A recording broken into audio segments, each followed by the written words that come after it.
Here we go, about to start 3.2. Let's quickly recap the rules that we learned in 3.1 because, of course, these we're going to build on these. We're going to be using all these again. So we know the derivative of x to the n, any power of x is nx to the n minus 1. The derivative of a constant is always 0. The derivative of a constant multiple, a number multiplied by a function.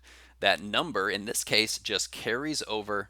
We multiply it by the derivative of our function like that. Okay. What if we are adding or subtracting two functions and we want the derivative? We can take the derivative of each one separately and then do the adding or subtracting. If you remember, the derivative of the sum is the sum of the derivatives. And finally, the exponential, e to the x, the derivative of e to the x is e to the x itself. It doesn't change. Okay, great. You may have realized, hey, we did addition and subtraction, but we did not talk about multiplying two functions or dividing two functions, because it turns out those rules are there's a little bit more to it. So here's the beginning of 3.2. And my paper's a bit folded up, hopefully won't distract. 3.2, we're going to talk about the product rule and the quotient rule. And so you see the question there. We're going to answer these. What are the derivative of f of x times g of x, the product of two functions, and the derivative of f of x divided by g of x, the quotient? Now you would think that, maybe this would be, follow the simplicity of the addition and subtraction. Turns out it definitely doesn't. And I'll have an explanation. I think it'll get its own video. But okay, let's get to it here. So here's a couple of examples of functions that at this time we do not know how to take the derivative of. But once we see these rules, then we'll go back and look at these. So what about f of x equals x squared times e to the x? Well, we're multiplying two functions. I don't know. We don't know. We don't have a rule for that yet. What about f of x equals x to the third divided by 2x minus 1? Right, again, we don't have a rule for that yet. Okay, here it comes. Really not much of an explanation here. I'm just going to tell you, we'll start with the product rule. This section, we learn the rules for these things. It's a lot of examples. So be ready just to learn the formulas for these rules, these shortcuts. And really that's all there is. There's no other theorems or anything. We're just going to do a whole bunch of examples knowing how to do these. Okay. So what's going on here? So, we call it the product rule, the derivative of f of x times g of x. And here it is. So you notice there are two parts that are being added together. And these parts, in a sense, are opposites. Okay, so in the first one, we take the derivative of f of x, but then we multiply it by the original g of x. We don't change this at this point. So we take the derivative of f, multiply it by g, left alone. Then we add, and the second half, we leave f by itself, and we multiply it now by the derivative of the g. And like, who would think that? Yeah, it's got these two corresponding pieces, if you will, where we take the derivative of f there, we take the derivative of g there, the other part. Okay, let's see it in action. So let's go back to that first example. We'll just do this one quickly. F of x equals x squared e to the x. Okay, so what I like to do is really highlight visually to myself the two parts. So here, the f of x in the formula is x squared. The g of x is e to the x. don't be confused the fact that I'm calling the whole thing f of x, and then wait, but f of x, what's g of x? When you look at the product rule, you really want to be thinking to yourself not so much f of x, g of x, but first and second.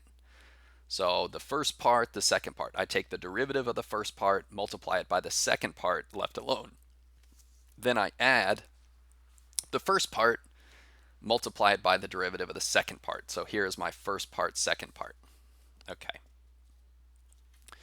So let's talk through, and I've got it all written here, but we'll talk through it one piece at a time. F prime of x.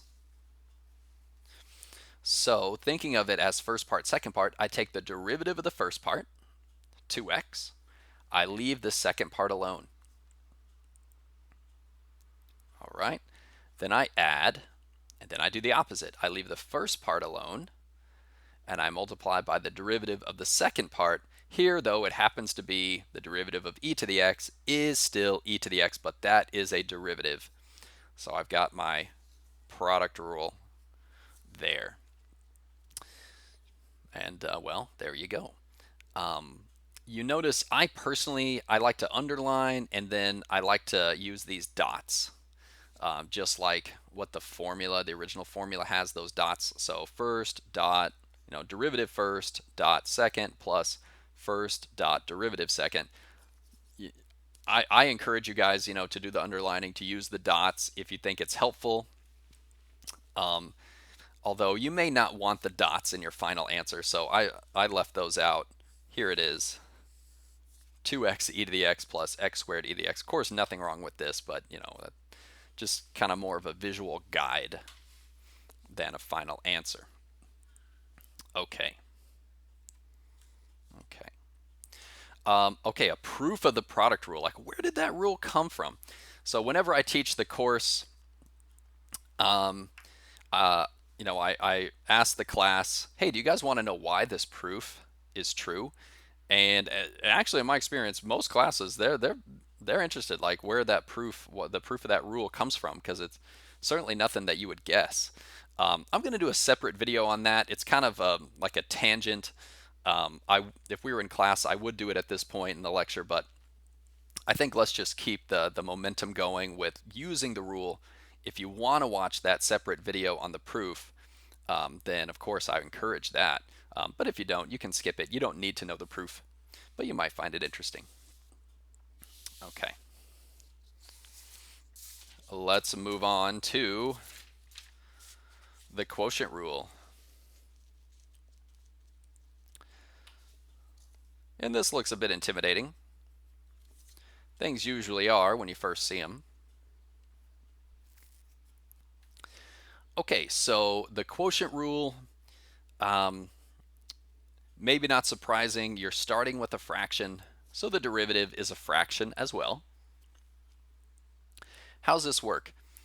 So f of x is on top, g of x is on bottom. Don't think, it's kind of like product rule, don't think of them as f of x and g of x. Think of them as the top and the bottom. Or some people call them the high and the low. Top, bottom, okay. Whatever you like. So the formula says, so it's this big fraction, right? And it says, okay, begin the numerator with the denominator here. So the low, g of x, that just goes right there. We just copy it. Then we multiply that by f prime. And that kind of feels like the product rule, for a second. Okay, so we got the low times the derivative of the high, if you will, f prime. Then we subtract, and we do the opposite. We take f of x just as it is, multiply it by the derivative of g of x. Really, it's exactly the product rule, but we have a subtraction there in the middle. And we rearrange the order of it for a reason that I'll get to. Okay, then that's all divided by the original denominator, the whole thing, squared. Like, oh, okay, that's weird. Okay, one thing I want to point out. Why do we arrange the numerator in the way that we do? And then, the similarities and differences to the product rule. The product rule, let me pull that back here. The product rule, you might say, is very forgiving. Okay, it's multiplication and it's addition. If you want to do this part of the product rule at the beginning and do this part back here, no problem. You're adding the two things, so you can rearrange the order. If you wanted to rearrange the order here, like put the g of x first times f prime, or switch, no problem, you're multiplying. You can switch all that, right? Maybe your final answer has x squared e to the x in front plus 2x. No, like it doesn't make any difference. It's all correct. Very forgiving. The quotient rule is not forgiving because it's got subtraction.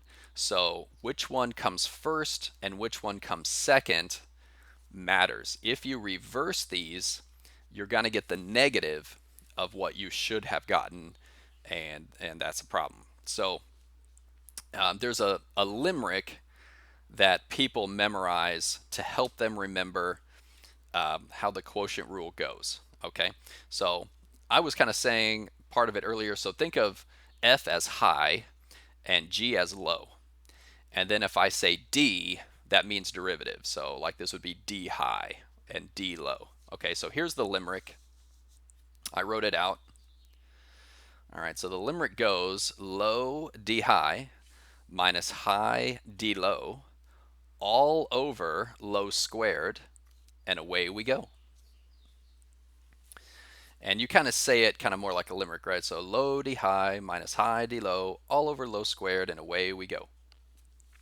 Okay, why is this helpful? So for one, I mean, obviously you'll remember it, but also it will prevent you from mixing these up.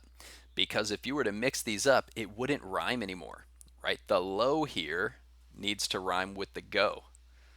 So if you switch them and you said this first, if you said high d low minus low d high all over low squared and away we go, you're like, but high doesn't rhyme with go, right? It's low d high minus high d low all over low squared and away we go. And that's how you remember the quotient rule. Okay, let's try one out. Let's try that original example. You're dying for it. You're like, okay, can we just do the example? Here it is. Let me keep the low d high on the screen. Okay, so we've got the high is x cubed, the low is 2x minus 1. So let's try it out. And here's your derivative. Okay, so let's talk through it. It begins with the low, 2x minus 1, times d high. Well, d high is 3x squared, minus, then we copy the high, times the derivative of the low. Well, d low here, well, that would be 2 minus 0, right? So just 2. And that's all divided by that original denominator squared right there. Okay. Now, this one's pretty easy to simplify. Once you have the derivative, we can multiply this out and kind of clean some things up pretty quickly. Here it is. So distributing the 3x squared, we got 6x cubed minus 3x squared, and of course minus 2x cubed. I'll just keep that denominator in this form. I like that. And then we can clean up those x cubed. F prime of x equals 4x to the third minus 3x squared all over 2x minus 1 squared. There's our answer right there. Okay, let's stop here. More examples, more challenging examples next.